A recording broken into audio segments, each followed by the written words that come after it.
Chapter 5. Yellow and red circles fill a grid. One last yellow circle falls into place, making 4 yellow circles in a row.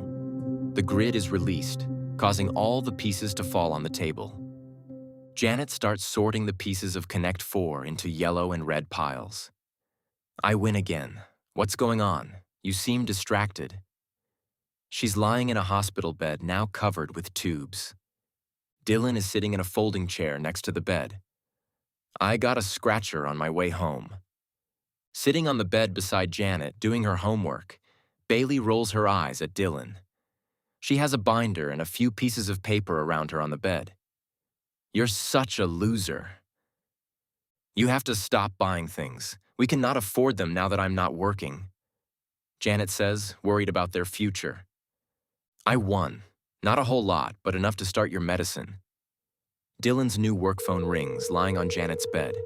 He quickly grabs it. Before he answers it, he asks Bailey, "You want to take the next round?" "Sure," Bailey says, slightly annoyed. Bailey puts down her homework and takes Dylan's chair. Dylan walks away from Janet and Bailey to answer the phone. "I'm not doing this." Lee's voice is on the other side. "You did a great job. I had Joe go ahead and pay you for the trouble." "No, I'm not doing this. It's not right. Even if you are helping them, that's not how to do it." "I don't think you know how much we can help your mom. Come to the restaurant in the morning and we will talk." The line goes dead. He stares at the phone. He tries to hold back his vexation so his mom and sister do not notice. He returns to her bedside, watching them play, but his mind is stewing in his thoughts.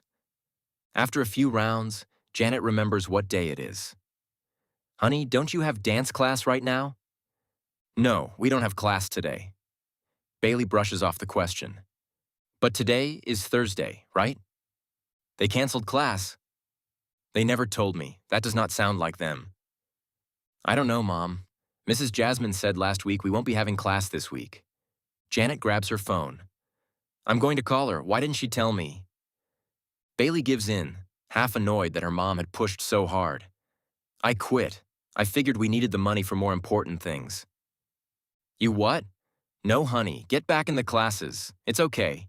Dance is too important to you. Once this medicine starts kicking in, I will be back to work." Dylan cuts in. "Mom, you need to take it easy and just worry about getting better." "It's okay, Dylan. Bailey, go to dance. Get an Uber." Janet reassures her. Bailey gets excited and runs out of the room. Dylan jumps up, calling after her. The uneasy feeling in his gut that Lee is not the guy he says he is kicks in and worries him about Bailey taking an Uber. Bailey runs back into the room. "I will take you. Give me a second. I want to talk to Mom." She darts out excitedly. "Mom, you need to rest. Don't worry about work right now. I will be getting better soon. I won't let this little sickness stop my kids from doing the things they want in life. That's what my job is. I could be working now. All I do is cut flowers. I'm going to call them and let them know I will be back." She starts making another call. Dylan is furious but does not want to argue with her or stress her out, so he leaves her alone. "I have work in the morning, so I won't be by till tomorrow night." As he is leaving, he can hear his mom on the phone. "Yes, this is Janet." "Oh, much better." Early in the morning, Dylan is sitting in his car in the parking lot of Peter's Steer house, trying to build up the courage to go in. The parking lot is empty. He might have gotten there too early, or maybe the employees are parked in the back. He waits for another car to pull in while he gets his mind straight.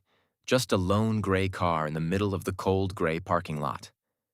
The white parking lines around his car feel like the only thing that has structure. Something about the whole thing just feels a bit off. His dad was not the greatest man in the world, but he was not a criminal. He would not have done anything as bad as Dylan's mind was thinking. He convinces himself that everything is fine and goes inside. The restaurant is empty. All the chairs are on top of the tables because the floors were mopped the night before. One waiter is on the restaurant's far side, preparing the tables for the day. Without the place filled with patrons chatting and enjoying their overpriced steaks, The place does not feel cozy and inviting anymore. It feels cold and eerie. Adeline is standing at the hostess stand texting on her phone. When she notices Dylan walk up, she puts her phone down. "Hey, Dylan. I need to talk to Lee." "Yeah, no problem. Follow me." Adeline takes Dylan to the back of the restaurant to a door and opens it for him. "Here you go." As Dylan goes in, he notices someone he has not seen. Sitting in one of the chairs facing Lee is a 25-year-old handsome man in shape with long blonde hair and piercing blue eyes. Joe is sitting in the other chair. Dylan hesitantly walks in. The men stop their talk and stare at him. There's a lengthy, awkward pause where nobody speaks until Lee breaks the silence. Please, take a seat. This is Sammy. We were just wrapping up a meeting." He gestures with his hands for Dylan to come in. Lee gives Sammy a look that suggests he should leave. Sammy jumps up instantly, almost scared. "I'm going to head out, boss." As Sammy walks past Dylan, he puts his hand on his shoulder and half smiles at him. Dylan takes Sammy's seat. Joe gives them space, and he gets up and goes to the windows. Lee picks up a crystal cube on his desk with an etched photo inside of Lee and his wife. He stands up and walks over to Dylan, sitting in the other leather chair. "This is my wife, whom I was telling you about yesterday. She got me this for our 5th anniversary. That was a long time ago. I never understood these things. Magic, really. Perfectly clear and pure crystal, then it is damaged with a bunch of microfractures, making it even more beautiful." Dylan is not sure what is going on or what he should say. "She is pretty." "Thank you. See how happy she is? She was not always like that. Guys like you and me, we ensure our family is cared for." "You're not helping her get a job, are you?" "Yes, of course we are. In Brazil. Are they getting your mom started on her treatments?" Dylan stares at Lee, not believing a word he says. "She will be feeling better soon, thanks to me. And you. Is this what my dad did for you?" Lee stands up and looks down at Dylan. "Your dad provided for his family." Dylan starts to get angry, but he holds his tongue. "Don't worry. We will take care of the girl you picked up. She will be loved with us." Lee walks back to the side of his desk to the alcohol bar. "What are you doing with her?" Lee pours himself a drink of whiskey. "Did you notice what she was wearing?" He thinks for a second. He did not look at her too much. When he was looking at her, he was not thinking about her fashion. "A red sweatshirt?" He answers, but he is not entirely sure. "Do you know why?" "Because it's cold?" "She always wears long sleeves. She has had an awful home life, foster farmers. Much worse than what my wife went through. You could see that, though. She tried to ignore it with drugs, but we all know that doesn't change anything. She has attempted suicide several times. She's covering her scars." "How do you know this?" "She will have a warm bed and 3 meals a day. She will be treated like a princess." Lee looks through some papers on his desk. "Joe has some stuff going on right now, but later I will have you go with..." Dylan stands and starts for the door. "I'm not doing this." Lee snaps back. "What are you going to do when your mom needs another treatment? If you walk out of here, we will not be able to help your mom, and she will die." Dylan stops, thinking for a moment. "We all have to make sacrifices for our family. Do not make a random girl more important than your family. You know what Paul said in Timothy. Anyone who does not provide for their family has denied their faith and is worse than an unbeliever." A couple of nurses help Janet into a wheelchair. Rebecca and Bailey try to stay out of the way when Dylan walks in. One of the nurses looks at Dylan and says, "We will have her back in a couple of hours." He had been annoyed with her the night before, but he was hoping to spend some time with her before she started her first dose of chemotherapy. She would never say it, but he knew that she was scared of it. As they wheeled her out, Dylan told her, "Bye, Mom." He could see that she was nervous. After Janet left, Dylan looked at Rebecca and said, "Hey, can I talk to you?" Yeah, sure, what's up? Rebecca can see that something is not right. Dylan glances at Bailey, then back to Rebecca. Do you want to go get something to eat? Bailey interrupts the conversation, thinking he is talking to both of them. Yeah, I'm starving.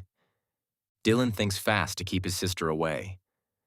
Could you stay here for when Mom comes back? I will pick you up something.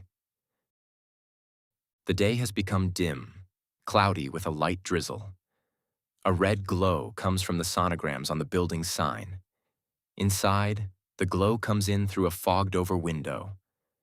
The glow from the sign, plus the blue, purple, and green neon lights from inside, paint Dylan's and Rebecca's faces. Out of all the places that Keith had taken Dylan, there was one that he could afford. A small, hole-in-the-wall Chinese restaurant closer to the city. It was not in the best part of town, but the food was good and cheap. Dylan never knew the name of it. Nothing was in English, but the workers knew enough English to know sesame chicken. Dylan is jittery and trying to find the right words. Rebecca does not notice as she sips her ice water. I think I got into something bad, he says. What do you mean? I never got a scratcher. I asked that guy from the funeral for a job. He wanted me to. Dylan looks around to make sure no one can hear. I think I helped kidnap a girl. Rebecca becomes serious. What? That's not funny. I didn't know what I was doing. What? She's shocked and confused. I'm still not sure. They are just being real sketchy. What the fuck, Dylan? Are you being serious? Yes, I need your help. Rebecca is furious. She can see in his eyes that he is telling the truth. I'm not doing this. She gets up to leave, but Dylan grabs her by the wrist. He looks at her with desperation. Please stay. I don't know what to do. I don't like this either. I need your help. Rebecca thinks for a moment, then sits back down. What happened? I picked this girl up from her work, and they convinced her to take a job in Brazil. After I dropped her off, they gave me money. Way too much to be a taxi. They told me that it was to help Mom. They made it seem like a safe haven for suicidal girls or girls that have had bad homes. But every time I try to ask what they are doing, they change the subject. The whole thing is freaking me out. The waitress comes to the table with their food. Dylan and Rebecca sit silently as the waitress places the food in front of them. The waitress leaves, and they continue to sit in silence for a moment. She does not speak English, but it seemed like a conversation to pause in case. Rebecca leans back in her seat and crosses her arms. So, this is what you're doing now? No, you cannot be a part of this. She looks out of the window at some birds that are picking at the ground. I won't date somebody who is doing this. She keeps her eyes off of him. I don't want this. She looks at him again. Her eyes are sharp and full of anger. What if that was me or Bailey? I don't know what to do. I need your help. What do I... Ring. He digs out his phone and holds it out for Rebecca to see. It's them. Rebecca notices Dylan's fear and softens her gaze. She wraps her hands over the phone and Dylan's hand. Don't answer it. Dylan puts the phone down and watches it as it continues to ring. After a few more rings, it stops. The relief he feels when the phone stops ringing is like nothing he has ever felt. Rebecca reassures him. Don't talk to them again. Ring. The phone goes off again. Dylan and Rebecca stare at it as it rings, then goes silent. What do I do about Mom? Suddenly, a new fear came over him. He had felt the same fear when the doctor told him the news. What do I do about Mom? She's getting the care she needs. We have some time to figure that out. I have to take care of her. She's going to need more treatments. Rebecca thinks for a moment. My uncle was saying he needs help at his tire shop the other day. You could help him. I don't know how much he pays, but it will help. Yeah? I will talk to him. Please don't mention any of this to my mom or Bailey. I have to make sure her stress does not go up. I won't. This is just between us. I couldn't hurt you or your mom. Janet rushes to grab the bedpan and throws up. Bailey jumps up to try to help her. Are you okay, Mom? At that moment, Dylan and Rebecca walk into the hospital room. Dylan is carrying a bag of takeout. They notice that Janet is throwing up. Rebecca flies to Janet's side. Oh my gosh, Janet. Dylan puts the food on a table and grabs a rag from the bathroom. Here, Mom, I got you a rag. Janet leans up, grabs Dylan's rag, and wipes her mouth. Janet takes a moment to compose herself as the kids wait, concerned. I'm all right, guys. This is just how it's going to be for a while. Ring. Dylan's phone rings. Dylan ignores it.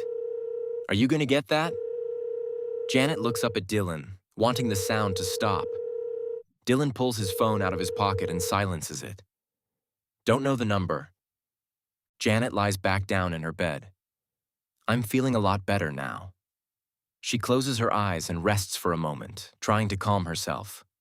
The three sit there looking at Janet, feeling bad that this will be her life for a while. Bailey looks at Dylan and Rebecca, wondering how long they have to stay in the moment. She slowly gets up, grabs the takeout, and digs through it. Mom, do you want anything? There is a lot.